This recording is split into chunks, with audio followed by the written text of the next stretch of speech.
nombre del Padre, del Hijo y del Espíritu Santo. Amén.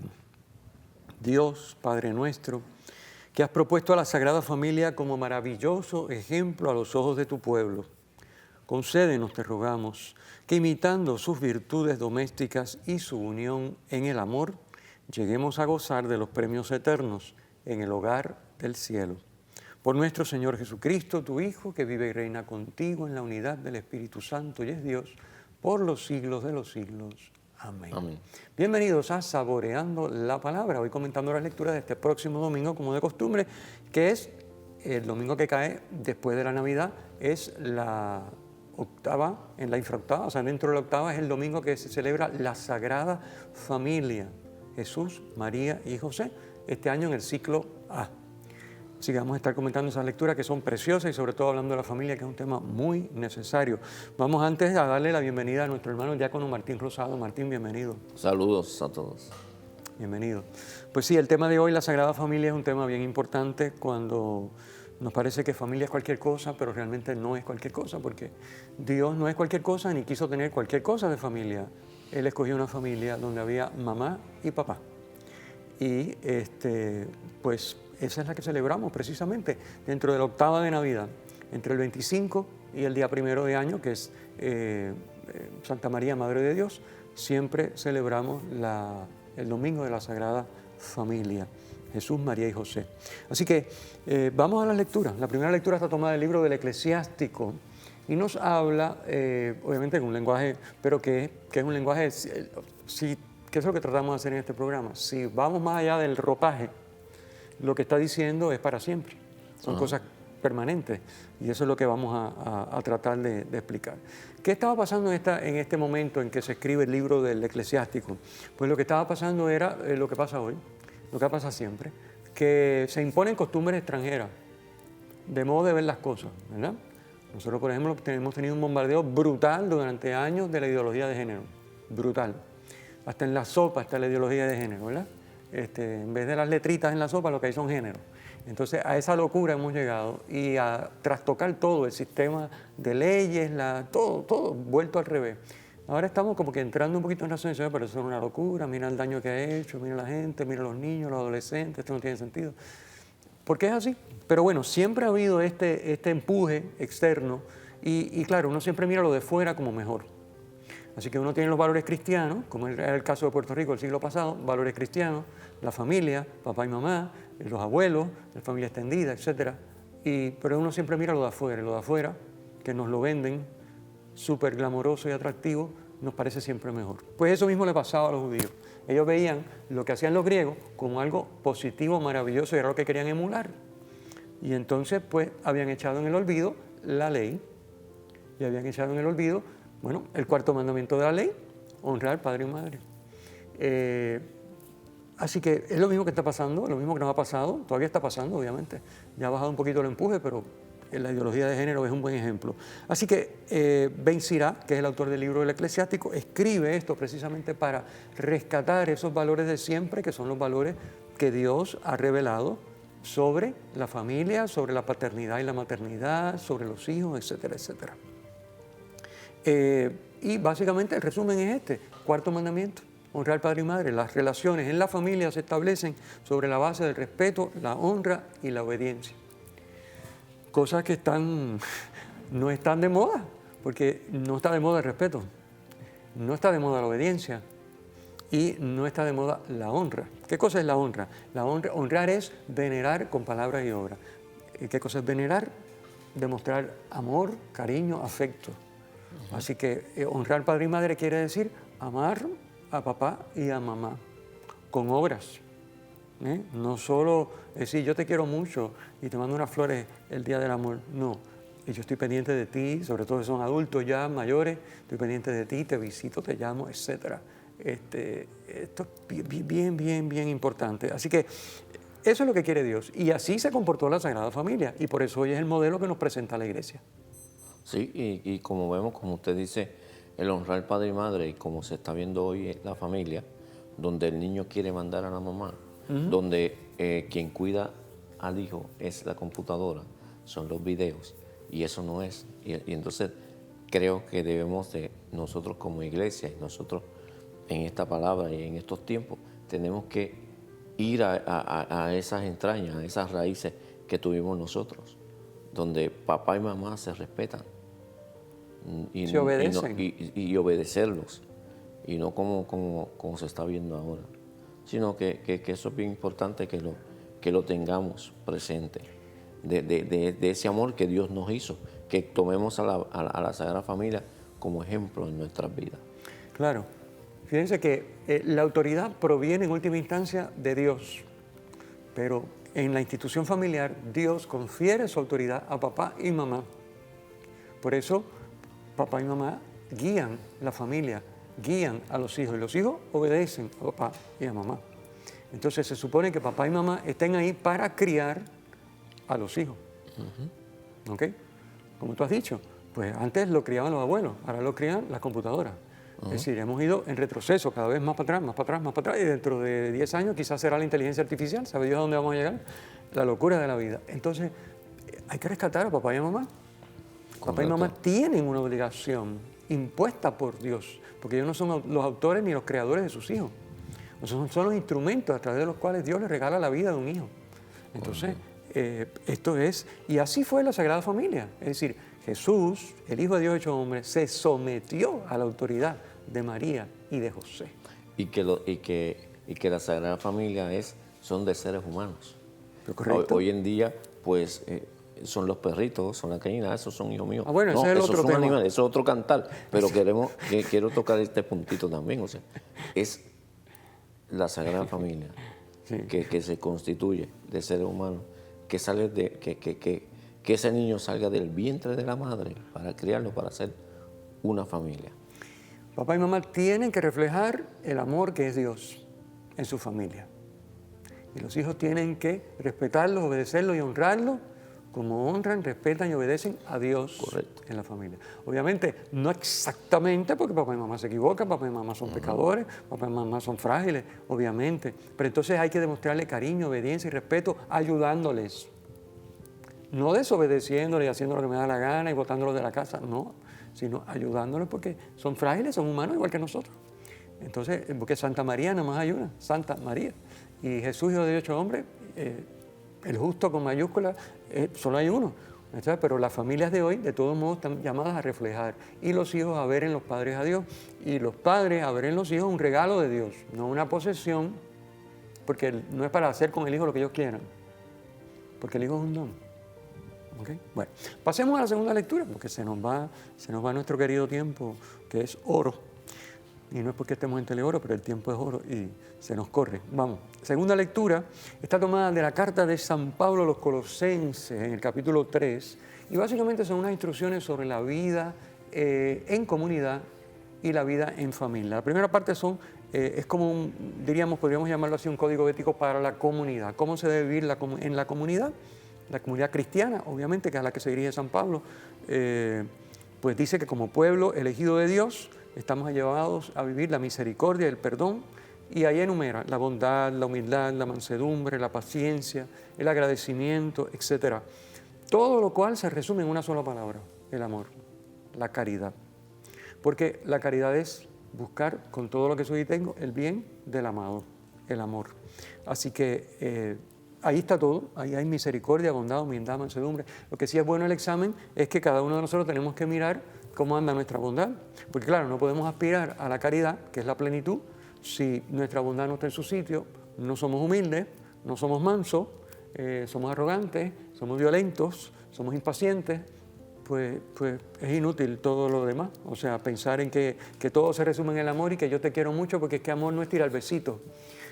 Amar es vivir todas estas virtudes para, con lo que soy y tengo, ponerme al servicio del bien del otro. Sí. Y la Sagrada Familia nos enseña a hacer eso, la humildad. Claro. María humilde, San José obediente, el mismo Jesús cuando nace, pues también fue el eje central, o sea, de cuidarlo, porque le dieron esa potestad a San José y a María. Así es. Y lo vemos que tenemos que cuidar la familia también.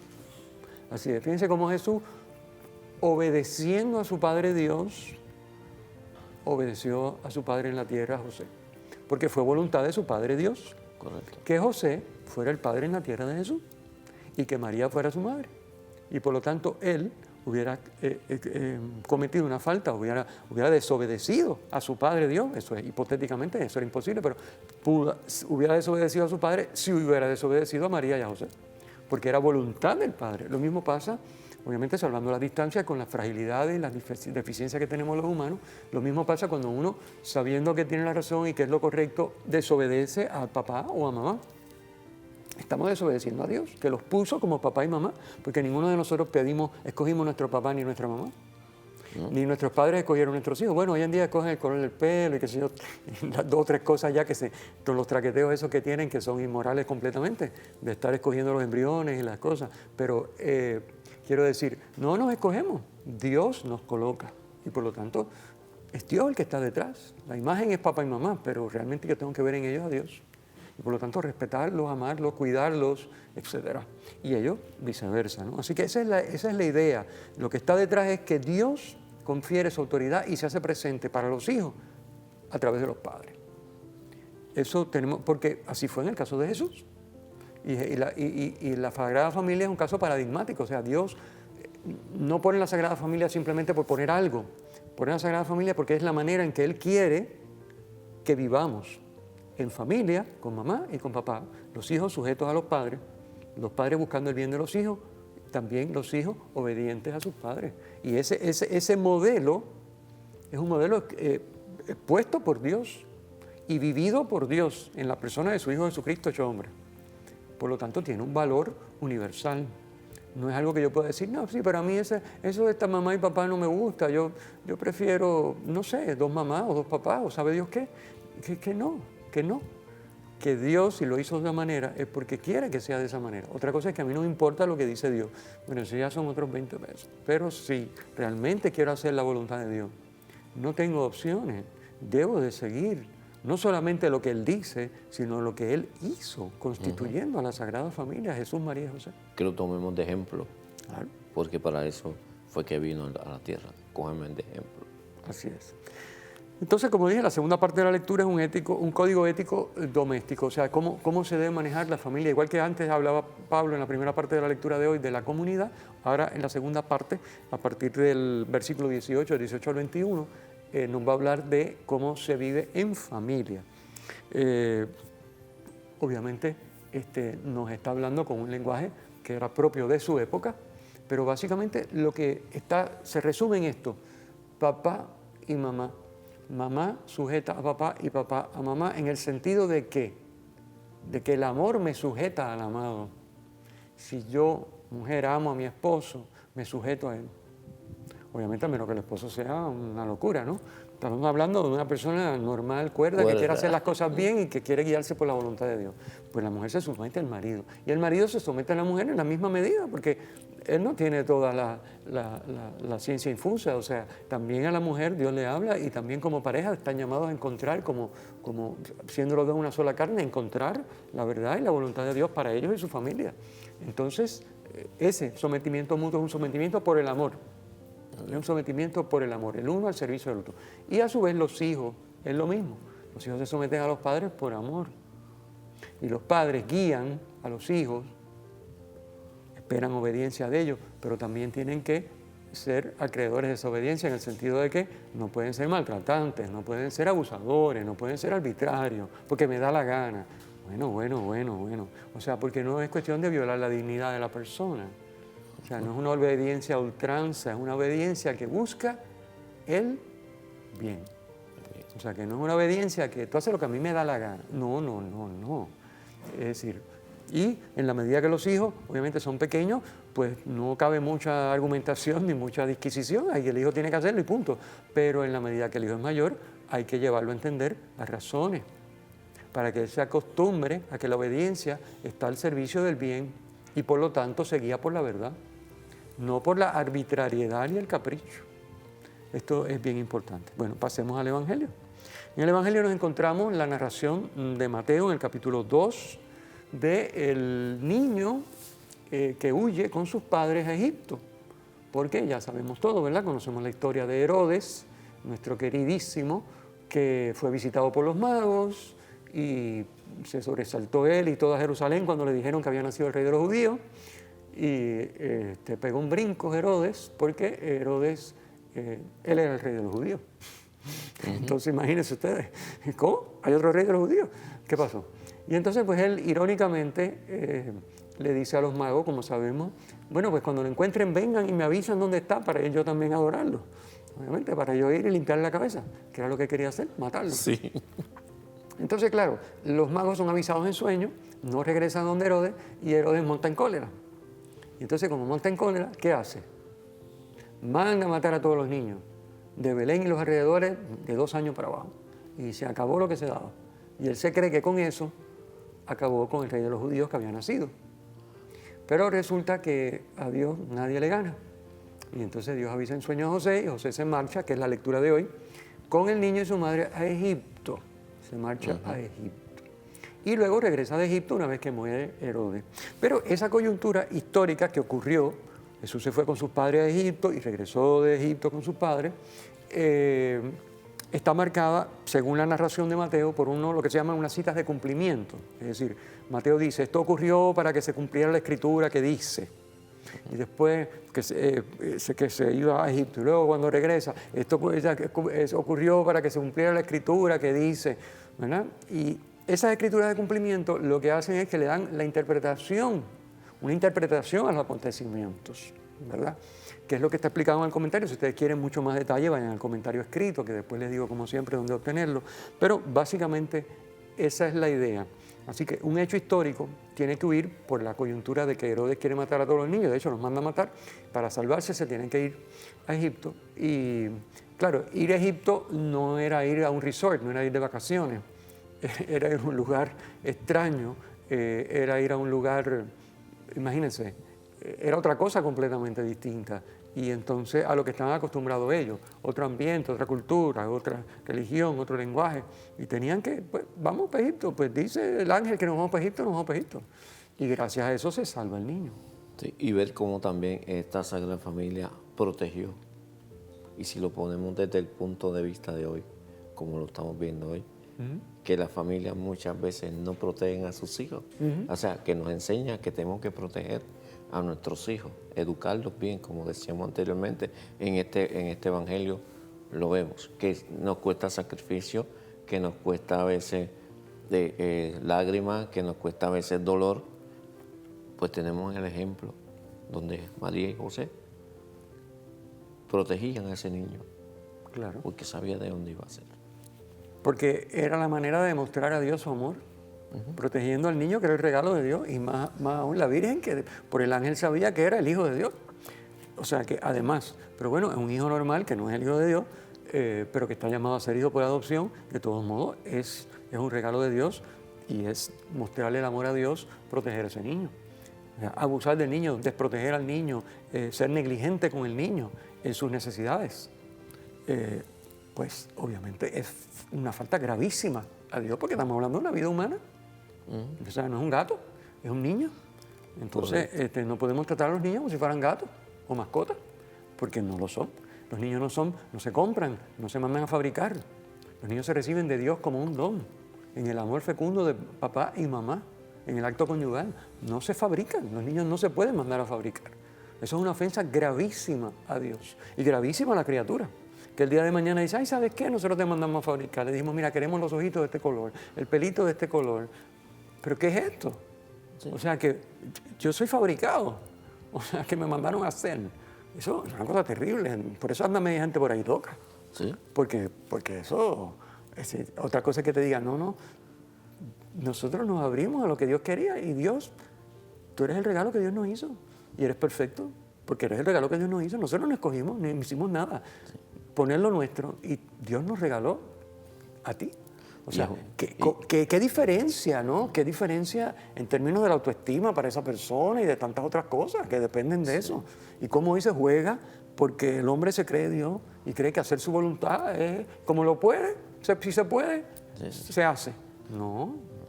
Y el tener hijos es una bendición de Dios. Claro. Es algo de uno. Yo me imagino a estas personas, pues, las hay que se sentirán luego cuando sean grandes. Dice, diantre, pero ¿y quién fue mi papá? Que se cuestionen. Y de, ¿quién fue mi papá? ¿Quién fue mi mamá? ¿De dónde yo salí? Sí, por eso no digamos nada cuando no se sabe quién es papá o quién es mamá, porque se fabricó y, bueno, no se sabe todos los procesos que intervinieron ahí, nadie sabe por dónde viene la cosa. No, es terrible, esto es terrible. Bueno, volvamos a la lectura. Las citas de cumplimiento, como les decía, son una interpretación que le da Mateo al acontecimiento histórico de la vida de Jesús con sus padres a Egipto y el regreso. Entonces, estableciendo un paralelismo entre Jesús y Moisés, y luego entre Jesús e Israel. O sea, entre Jesús y Moisés, porque Moisés fue salvado. Moisés se tuvo que salvar, recuerden, primero no solo de la matanza de los primogénitos, ¿verdad? Que saben que todos los primogénitos israelitas, como nos narra el libro del Éxodo, le limpiaban el pico cuando nacían, porque no, el faraón no quería más niños hebreos. Sino que Moisés, cuando mata al esclavo y se descubre, tiene que salir corriendo de Egipto, ¿no? Entonces, Moisés es el legislador de la antigua alianza, porque a través de Moisés se recibe la ley.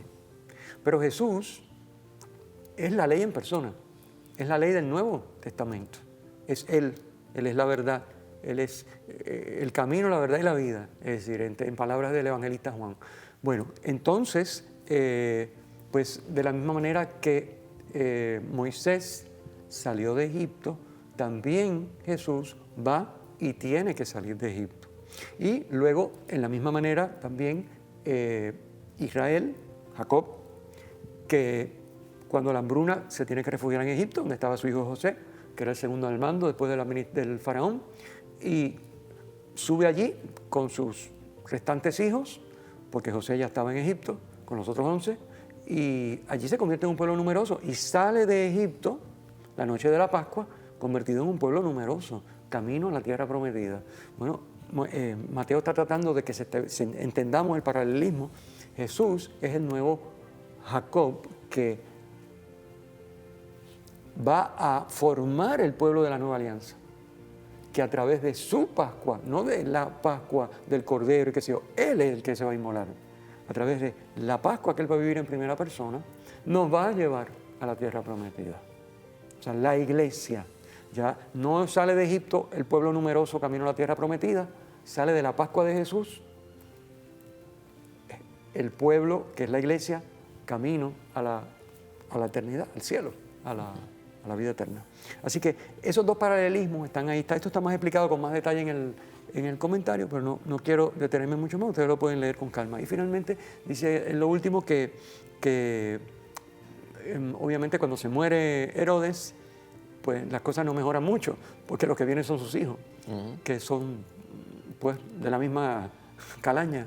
Y entonces hay uno de ellos que es especialmente malvado y cruel, que es precisamente el que mandaba en Judea, porque cuando se muere él se reparten el bizcocho, y entonces pues a Arquelao le toca a Judea.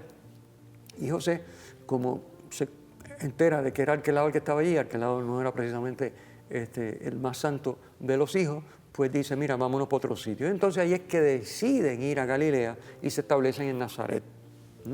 Entonces, y dice entonces otra cita de cumplimiento, será llamado Nazareno, ¿verdad? Dice Mateo, porque vive.